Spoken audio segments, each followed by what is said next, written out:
한번 따라 하시죠. 참된 양식, 참된 음료.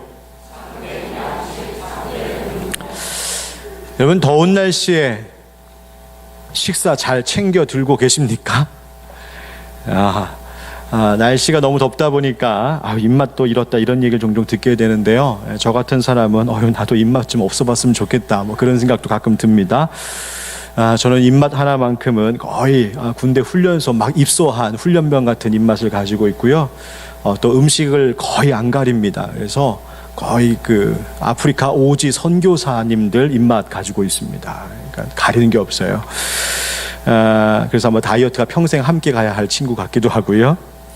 여러분, 더운 여름에 식사 먹는 거 잘 조심하시고 잘 드셔서 건강하실 수 있기를 바랍니다. 그런데요, 음식과 관련된 병적인 증세 가운데에 거식증이라고 있습니다. 음식을 조절할 수 없는 식사 장애이죠. 살이 찌는 것에 대한 그 부담감, 두려움 때문에 음식 먹는 것을 거부하는 증상입니다. 반대로 폭식증 있습니다. 과식하고는 좀 달라서 이미 배가 부른데도 불구하고 먹는 것을 멈추지 못하는, 스스로 제어하지 못하는 그런 증세입니다. 이 두 가지 다 심리적인 문제와 깊은 관련이 있습니다. 스트레스가 원인이 되기도 하고 사람들과의 관계 문제, 사람들로부터 분리되는 것, 갈등, 이러한 것들 때문에 불안하고 두려운 그런 것 때문에 그런 증세가 나타나기도 합니다. 또 심각한 우울증과 같은 것이 그 원인이 된다고도 합니다. 사람은 이 먹는 것, 섭식이라고 하죠. 이 먹는 것, 즉 에너지를 만들어낼 수 있는 어떤 물질을 적절하게 공급받는 이 활동이 정상적으로 이루어져야 우리는 온전한 생활을 할 수 있습니다. 왜냐하면 우리는 스스로 에너지를 만들어낼 수 있는, 즉 자생적으로 에너지를 만들어낼 수 있는 그런 존재가 아니기 때문에 그렇습니다. 그렇다면 그저 먹는 것만 잘 공급되면 우리의 인생이 만족스러울까요? 아니요, 그렇지 않습니다. 우리는 짐승이 아니기 때문에 물질적으로 아무리 채워졌다고 해도 그것만으로 충분하지는 않습니다. 하나님은 인간을 그렇게 창조하지 않으셨고 우리는 심리적으로, 관계적으로, 사회적으로, 정서적으로, 문화적으로 계속 모든 것 가운데 만족함이 있을 때에 비로소 우리는 행복한 삶을 삽니다. 사람은 혼자서 스스로 온전하거나 충분하도록 하나님이 우리를 짓지 않으셨기 때문입니다. 그래서 사람에게는 고독함, 외로움이라고 하는 감정이 있습니다. 본래 홀로 살아가는 존재로 창조하지 않으셨기 때문입니다. 우리는 늘 누군가와 함께하는 존재여야 하고 또 누군가로부터 공급받아야 하고 관계를 맺으며 살아야 하는, 서로 의지하고 소통하며 살아가야 할 그런 존재로 하나님이 우리를 그렇게 창조하셨습니다. 바로 이 사람의 모습은 우리가 어떤 것을 적절하고 충분히 공급받지 않으면 사람 스스로는 결코 만족할 수 없는, 즉 나 스스로는 결코 만족할 수 없는, 우리는 부족한 인생, 결핍된 존재임을 증거하는 것입니다. 이러한 우리의 부족함, 우리의 이 결핍, 이 모든 것을 통틀어 우리는 인생의 배고픔이다 혹은 목마름이다 라고 말할 수 있습니다. 본래가 결핍된 존재이니 우리는 늘 적절한 것을 공급받지 않으면 늘 인생의 배고픔을 느끼고 늘 내 속에 갈증을 경험하며 산다는 것입니다. 우리가 근원적으로 가지고 있는 이 욕구가 채워지지 않으면 우리는 늘 굶주린 존재, 우리는 늘 목마름 가운데 피곤함 속에 살아가는 그런 존재가 되는 것입니다. 그래서 사람들은 인생이 느끼는 이 배고픔과 목마름을 해결하기 위해 여러 가지 방법들을 찾아왔습니다. 그런데 거기서 문제가 발생했습니다. 적절한 것을 공급받아야 하는데 엉뚱한 것, 잘못된 것으로 채우려고 합니다. 그러다 보니 아무리 채워도 채워지지 않는 불만족을 느끼게 되는 것이죠. 여러분, 다이어트에 관심이 좀 있으신 분은 아시겠지만 탄수화물 섭취를 좀 줄여야 된다, 여러분 좀 그런 얘기 들어보셨습니까? 요즘에 쌀 소비가 워낙 안 되는 이 시대에 이런 말씀을 드려서 참 죄송하긴 한데 의학적으로 그렇답니다. 늦은 시간에 너무 배가 고파서 탄수화물을 과도하게 섭취하면 더 심한 배고픔을 자다가 느껴 일어나서 또 먹게 되는 일이 발생해요. 왜 그런가 봤더니 탄수화물이 우리 몸에 들어와서 소화가 돼서 당분으로 변화가 되면 혈당이 급격하게 올라가는데 이 올라가는 혈당을 낮추기 위해서 인슐린이라고 하는 것이 또 분비가 되죠. 그럼 인슐린이 또 과하게 급하게 분비가 되면 또다시 식욕과 배고픔을 느끼게 된답니다. 그럼 또 먹고 또 느끼고 또 먹고 또 느끼고 아침에 후회하고 이런 인생이 되는 거예요. 음료수도 마찬가지죠. 여름에 덥다고 당분이 많이 들어간 우리 청량음료 많이 마시다 보면 똑같은 현상이 일어납니다. 더군다나 물이 아닌 농도가 짙은 그런 음료이기 때문에 그런 탄산음료 같은 것을 많이 마시게 되면 혈관에서 삼투압 현상이 일어나서 내 몸에 가지고 있던 체내의 수분까지도 오히려 바깥으로 빼앗기고 마는 현상들이 일어나는 거예요. 그래서 콜라 사이다 같은 거 많이 마시면 오히려 갈증이 더 느껴지는 이유가 거기에 있습니다. 이런 몸의 현상과 같은 똑같은 일이 우리의 영혼에도 우리의 내면에도 일어나고 있습니다. 인생의 배고픔, 영혼의 갈증을 해결하기 위해 무언가 채우려고 하는데 잘못된 것을 집어넣기 시작하면, 잘못된 것을 마시기 시작하면 오히려 더 배고픔과 갈증을 유발하게 되는 것이죠. 사람들이 왜 저런 것에 빠지나 싶은 중독에 걸리는 이유가 거기에 있습니다. 알코올 중독, 쇼핑 중독, 인터넷 중독, 게임 중독, 음란물 중독, 약물 중독, 도박 중독. 모든 중독의 원인은 결국 잘못된 것으로, 적절치 않은 것으로 내 인생의 배고픔과 내 영혼의 그 갈증을 해결하기 위해 원하였던 그 잘못된 시도 때문입니다. 그뿐 아니죠. 중독뿐만이 아니라 집착도 유사합니다. 사람에게 집착하는 것, 무조건 성공해야 한다고 그렇게 성공에 집착하는 것, 물질에, 재물에, 돈에 집착하는 것, 혹은 자기 연민, 자기 동정에 빠져 집착하는 것, 지나치게 관심받고 싶어하고 또 박수받고 싶어하고 사람들에게로부터 높아지고 싶은 욕망, 그것들이 다 그와 같은 집착, 잘못된 것으로 채우려는 욕망 때문입니다. 탐욕도 마찬가지이죠. 더 많이 가져야 하고 그러려니 다른 사람에게서 더 많은 것을 빼앗아 와야 하고 더 갖기 위해 때로는 사람들을 거짓으로 속여야 하기도 하고 심지어 폭력을 불사하기도 하는 그런 안타까운 일들이 세상 속에서 일어나고 있는 것입니다. 그 모든 원인이 바로 인간이 가지고 있는 근원적인 결핍, 부족함. 그런데 그것을 해결하기 위한 시도가 잘못된 길을 선택했을 때 바로 그와 같은 가슴 아픈 일들이 우리의 인생 가운데 일어나는 것이고 우리의 존재를 망가뜨리고 우리의 사회를 망가뜨리는 것입니다. 그렇다면 이와 같은 문제를 우리는 어떻게 해결할 수 있을까요? 프랑스의 위대한 과학자이자 수학자이며 또 철학가이고 신학에 깊은 관심을 가졌던 바스칼이 이렇게 말했습니다. 우리 한번 같이 읽어보죠. 시작. 우리 각자 안에는 하나님만이 채울 수 있는 하나님 모양의 빈 공간이 있다. 배고픔과 목마름을 느끼는 것, 인생의 이 굶주림을 느끼는 것, 그것은 잘못된 것은 아닌데 그 빈 공간의 모양을 잘 보라는 것입니다. 그 모양이 무슨 모양이라고요? 하나님 모양이다 이야기합니다. 세상에 어떤 음식으로 어떤 음료로도 해결되지 않습니다. 물질로, 사람으로, 쾌락으로, 힘으로 결코 채워질 수 없는 빈 공간이 사람마다 있습니다. 왜요? 우리는 하나님의 형상으로 지음받았기 때문입니다. 오직 하나님만이 채우실 수 있는 빈 공간이기에 다른 것으로 아무리 집어넣어봐야 결코 채워지지 않는 것입니다.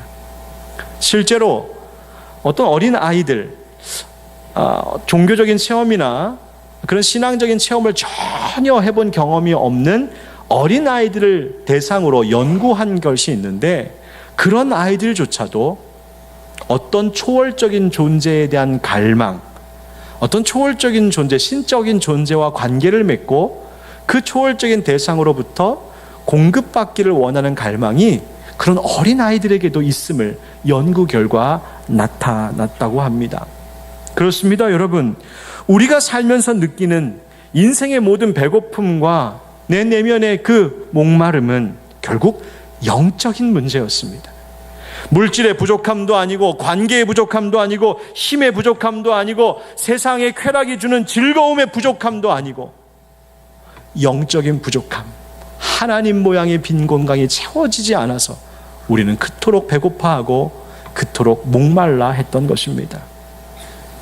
그렇다면 그것은 누구만이 채울 수 있는 것일까요? 하나님만이 채울 수 있는 줄 믿습니다. 정말 하나님이 그렇게 대단한 분이실까?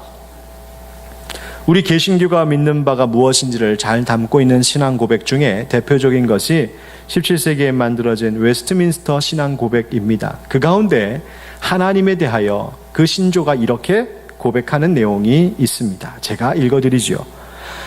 하나님은 모든 생명과 영광과 선과 축복을 자기 안에 가지고 계실 뿐만 아니라 외부에 나타나게도 하십니다. 하나님은 자신 안에 있어서나 자신에 대해서나 모든 면에 있어서 자족하십니다. 피조물에서 보충을 받아야 하거나 무슨 영광이 피조물에서 나오는 것이 아니라 모든 피조물 안에서나 피조물을 통해서나 또는 그것에 대해서 또는 그 위에서 자기의 영광을 나타내십니다. 하나님만 모든 존재의 근원이 되십니다. 여러분 믿으십니까? 아멘. 바로 이와 같은 하나님의 속성을 신학적인 용어로 하나님의 자기 충분성이다라고 그렇게 일컫습니다. 즉 우리는 우리 스스로 결핍된 존재이기에 외부로부터 누군가로부터 늘 공급받아야 하는 존재이지만 하나님은 그렇지 않다 합니다. 하나님은 스스로 혼자 자족하시는 분, 모든 것이 스스로 충분하신 분입니다. 우리가 하나님 앞에 뭘 드려야 하고 하나님 앞에 무엇을 행해야 하나님이 만족한 분이 아니라 하나님은 그분 스스로도 얼마든지 충분하신 분이라고 그렇게 외치는 겁니다. 바로 하나님께로부터 우리가 공급받는 삶, 바로 우리는 하나님께 그렇게 공급받아야 하는 삶입니다. 바로 이 이야기가 오늘 성경의 본문 속에서 예수님이 우리에게 말씀하고 계신 것, 바로 성만찬에 대한 이야기입니다. 전주교가 얘기하는 칠성례와 달리 우리 개신교는 두 가지 성례를 믿습니다. 하나는 세례라고 하는 예전이요, 하나는 성만찬이라고 하는 예전입니다. 오늘 함께 말씀을 나눌 때에 우리 가운데에 성찬을 통하여 주시는 은혜가 얼마나 크고 놀라운 것인지 한번 함께 깨닫고 그리고 나서 성찬의 은혜에 참여하실 수 있기를 바랍니다. 예수님께서 갈릴리 바다 건너편에서 그와 갈릴리 사람들에게 엄청난 기적을 일으키셨습니다. 우리가 잘 아는 오병이어의 기적이죠. 예수님의 말씀을 듣다가 먹을 것 없어 배고파하고 있는 사람들에게 예수님은 기적을 베풀어 주셨습니다. 한 아이가 드린 그 보리떡 5개와 물고기 2마리가 그 기적의 시작이 되었죠. 거기에 앉아있는 5,000명의 사람들에게 예수님이 먹을 것 주셨습니다. 사람들이 이렇게 이야기합니다. 우리 요한복음 6장 11절 함께 같이 읽어보죠. 시작. 예수께서 떡을 가져 축사하신 후에 앉아있는 자들에게 나누어 주시고 물고기도 그렇게 그들의 원대로 주시니라. 아멘. 어떻게 주셨다고요? 원대로 주셨다. 부족함 없게 주셨다는 겁니다. 여러분 얼마나 놀라웠을까요? 얼마나 행복했을까요? 얼마나 배불렀을까요? 이 일이 있은 후에 사람들에게 예수님은 어떤 분이셨냐면 그분은 우리에게 먹을 것 주시는 분이었습니다. 그것도 곱빼기로 주시는 분, 가득가득 넘치게 주시는 분. 그래서 수많은 사람들이 예수님을 더 따르기 시작했습니다. 예수님이 제자들과 배를 타고 가버나움으로 가시니 그 건너편까지 따라왔습니다. 예수님께서 이런 말씀하시지요. 뭐라 하시는가 보았더니 너희가 나를 찾는 것은 표적을 본 까닭이 아니요 떡을 먹고 배부른 까닭이로다 말씀하십니다. 오병이어 이 표적의 영적인 뜻을 깨닫고 예수 나를 따르는 것이 아니라 너희들이 그저 먹을 것 주기를 원해서 나를 따라왔구나 하며 예수님이 꾸짖으셨습니다. 그러자 사람들이 다시 묻습니다. 예수님, 모세는 우리 조상들에게 광야에서 만나 줬지 않습니까? 예수님, 우리에게도 떡 주십시오. 그러자 예수님이 그 사람들의 말을 정정해 주십니다. 먼저 그 만나는 모세가 준 것이 아니라 누가 주셨다고요? 하나님 주신 것이다. 뿐만 아니라 이제 모세가 주었던 떡, 즉 먹으면 또 배고파지는 그런 떡이 아니라 세상에 생명을 주는 떡, 그거 하나님 주신다고 합니다. 사람들이 눈이 동그래졌습니다. 예수님, 그 떡이 웬 떡입니까? 그 떡 나에게도 주십시오. 그때 예수님께서 신기한 말씀 하나 하십니다. 함께 읽어볼까요? 요한복음 6장 35절입니다. 시작.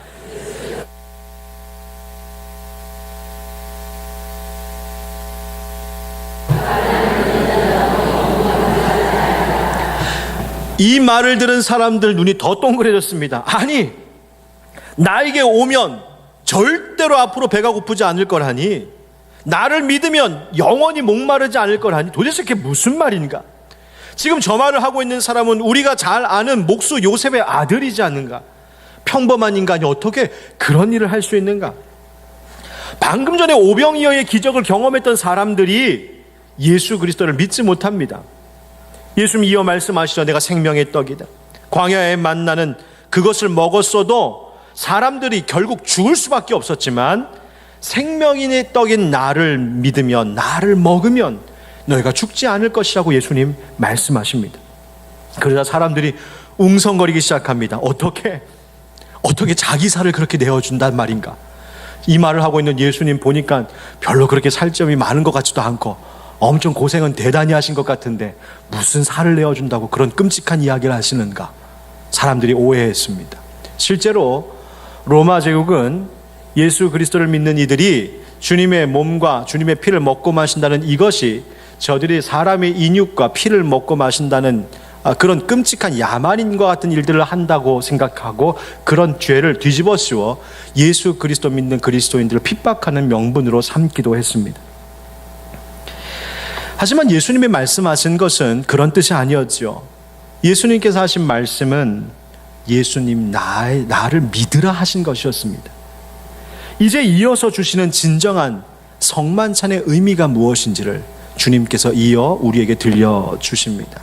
오늘 이 말씀 들을 때에 아멘으로 응답하시고, 그리고 오늘 말씀 후에 나눌 성찬에서 그 은혜를 약속받고 누리시기를 예수님의 이름으로 축원드립니다. 한번 따라 하시죠. 주님의 양식은 완전한 공급입니다. 우리 55절의 말씀만 함께 읽어보겠습니다. 시작. 내 살은 참된 양식이요 내 피는 참된 음료로다. 아멘. 예수님은 자신을 떡이라고 말씀하셨습니다. 떡은 사실은 빵을 의미하는 것이고, 우리 정서에 따르면 밥이라고 하는 말이 더 어울리겠죠. 주식을 의미하는 것입니다. 없으면 안 되는 것. 이 빵을 히브리어로 레헴이라고 합니다. 그래서 베들레헴이 바로 빵집이라고 하는 뜻이죠. 그런데 히브리인들은 이 빵이라고 하는 말과 전쟁이라고 하는 말을 관련지어 생각했습니다. 그래서 히브리어로 전쟁을 미르하마라고 하는데, 이 레헴이라고 하는 빵이라는 말과 연관되어진, 같이 파생된 말입니다. 즉 그들의 의식 속에는 이 빵의 문제, 즉 먹고 살기 위해 전쟁한다 생각했습니다. 다른 말로 하면 이 먹고 사는 문제 아니면 그렇게 비참한 전쟁의 역사가 있을 이유가 없었다는 것 되겠죠. 바로 그렇게 중요한 것이 바로 먹는 문제입니다. 여러분, 우리가 열심히 여러분의 땀 흘려 일하는 것, 바로 필요한 것 공급받기 위한 것과 마찬가지입니다.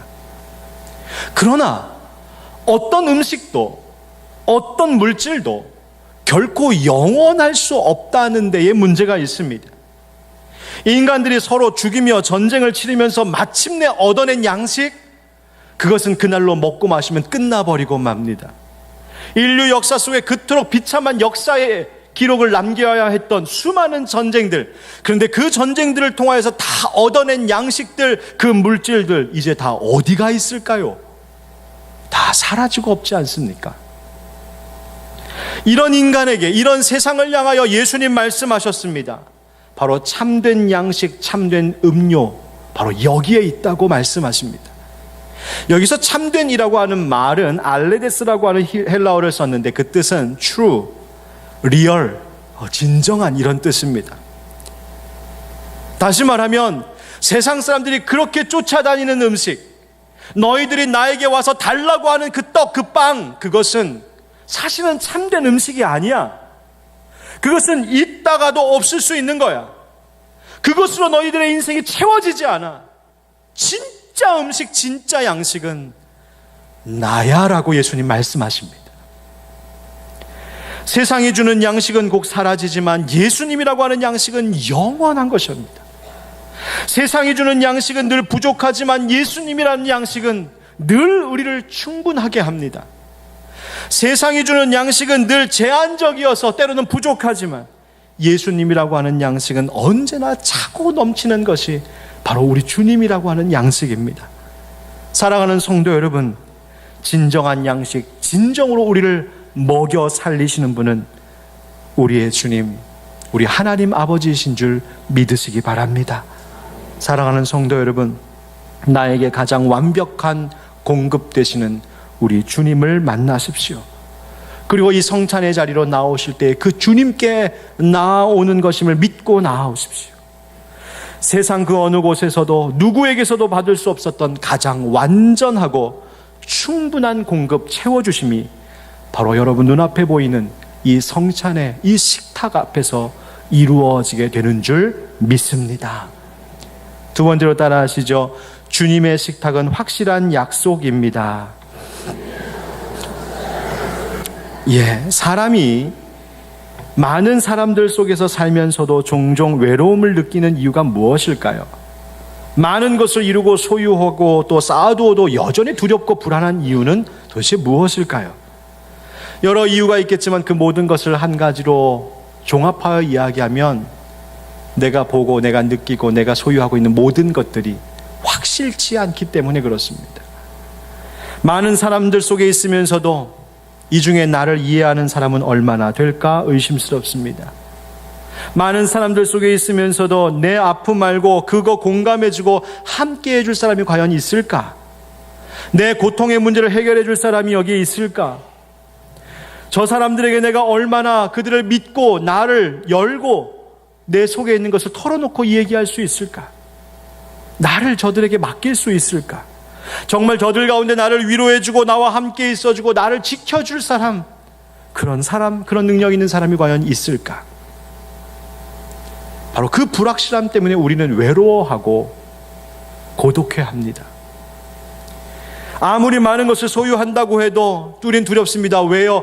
과연 이것이 나를 지켜줄 수 있을까? 의심스럽기 때문입니다. 과연 이것으로 내 미래가 안전할까?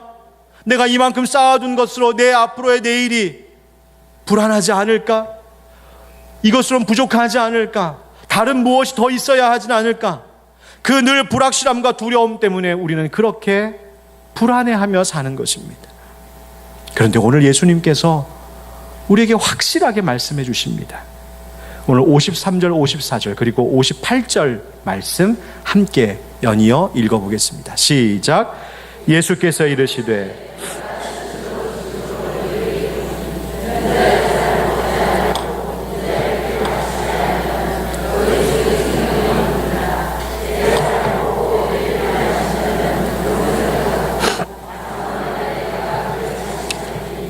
이것은 하늘에서 내려온 떡이니 조상들이 먹고도 죽은 그것과 같지 아니하여 이 떡을 먹는 자는 영원히 살리라. 아멘.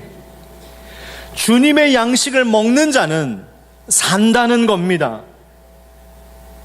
죄로 인하여서 죽을 수밖에 없는 인생인데 주님을 먹고 주님을 마시면 산다 말씀하십니다. 너의 미래에 대하여 그러므로 두려워하지 말라고 하시지요. 주님께서는 주님의 이 양식, 주님의 식탁을 통하여 죄사함을 약속해 주셨고 구원을 약속해 주셨고 예수님이 몸이 찢기시고 피를 흘리신 그 일로 우리가 천국의 영생함을 누릴 수 있는 길이 열렸다 말씀하시는 것입니다. 하나님께서, 우리 주님께서 바로 이 주님의 양식을 통하여 우리에게 영원한 생명 주시겠다는 약속 주셨습니다. 뿐만 아니라 또 약속하신 것이 있어요. 56, 57절 함께 읽겠습니다. 시작. 내 살을 먹고 내 피를 마시는 자는 내 안에 거하고 나도 그의 안에 거하나니 살아계신 아버지께서 나를 보내심에 내가 아버지로 말미암아 사는 것 같이 나를 먹는 그 사람도 나로 말미암아 살리라. 아멘. 거한다라고 하는 이 말은 머무르다, 거주하다 뜻입니다. 즉 주님의 몸과 주님의 피를 먹고 마시는 사람, 바로 주님께서 그 인생을 주님의 처소 삼으셔서 주님이 친히 머무시겠다고 합니다. 떠나지 않겠다 하십니다. 함께 하겠다 하십니다. 연합하겠다 하십니다. 마치 포도나무 줄기에 가지가 연하여 붙어 있으면 그가 많은 열매를 맺는 것과 똑같은 이치로 우리가 주님의 몸과 주님의 피를 먹고 마시는 인생, 그 주님의 그 놀라운 약속을 믿는 인생 되면 내 삶이 무의미하게 끝나버리는 인생이 아니라 정말 열매 맺는 인생, 가치 있는 인생, 복된 인생 되게 하시겠다고 주님 약속해 주시는 것입니다. 그러니 두려워하지 말라 하십니다. 외로워하지 말라 하십니다. 너희들 아파하지 않아도 된다고 말씀하십니다. 내가 너희를 위하여 대신 아팠고 내가 너희를 위하여 대신 외로웠고 내가 너희를 위하여 대신 죽었으니 이제는 이 주님의 몸과 이 주님의 피를 먹고 마시는 자 더 이상 두려워할 필요도 불안해할 필요도 아파할 필요도 없다고 이 식탁에서 주님이 말씀하고 계신 것입니다. 사랑하는 성도 여러분, 이 확실한 약속을 붙드시기 바랍니다.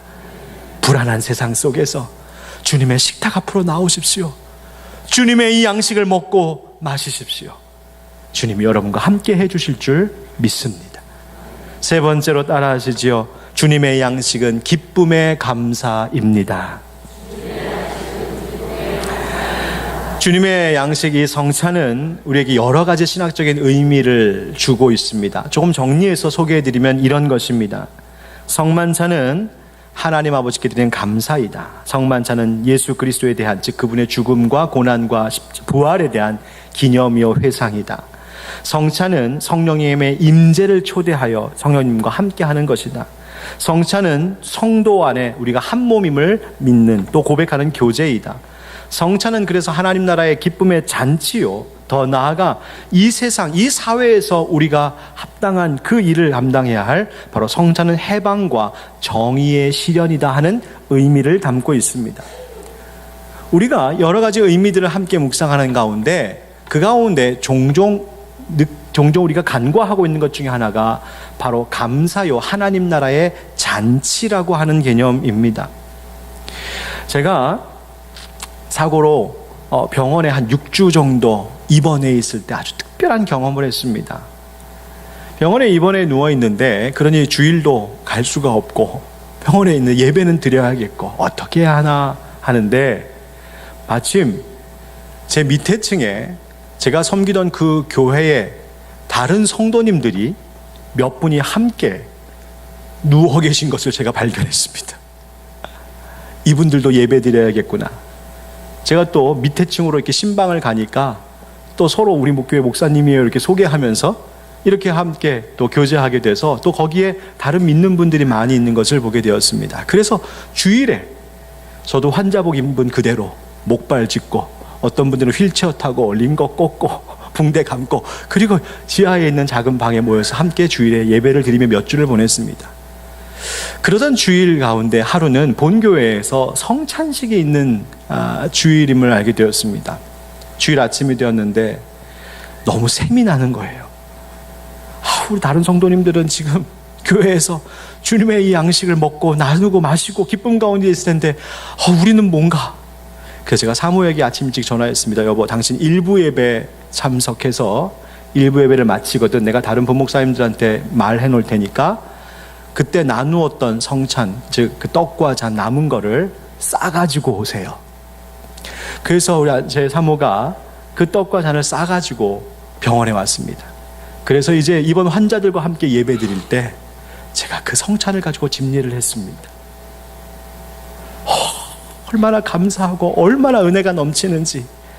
다들 상태는 안 좋은데 다들 붕대 메고 지쳐있고 아파하고 있는데 말씀을 나누고 주님의 떡을 입에 넣어드리고 주님의 잔을 마시우게 할 때마다 정말 살아 역사하시는 주님, 우리를 치료하시는 주님, 우리를 위로하시는 주님, 우리와 함께 하시고 계시는 주님이 우리 안에서 경험되는 놀라운 경험을 그곳에서 했습니다.